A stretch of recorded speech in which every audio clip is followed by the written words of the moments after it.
Australian officials will trial a home quarantine system for fully vaccinated international travellers arriving in Sydney, Prime Minister Scott Morrison said on Friday, as the country moves to reopen its borders despite persistent COVID-19 cases.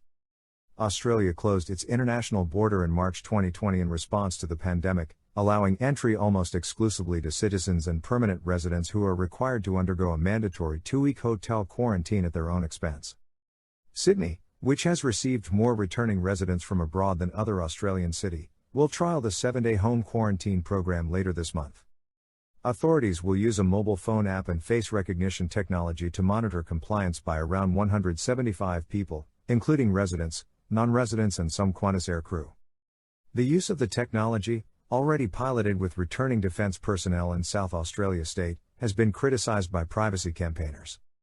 Australia has locked down Sydney and Melbourne, its largest cities, and the capital Canberra, impacting nearly half its 25 million population, in response to an outbreak of the highly infectious Delta variant that began in June. Victoria reported 510 new cases, the majority in state capital Melbourne, on Friday, its second highest daily rise this year, and 1 death. New South Wales reported 1,284 new cases, most in Sydney, down from 1,351 on Thursday, and 12 deaths. Morrison announced the home quarantine trial ahead of a national cabinet meeting later in the day where federal and state leaders plan to discuss vaccine passports and further easing of curbs.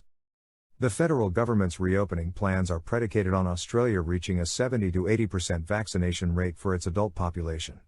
The national rate is currently at around 45% but is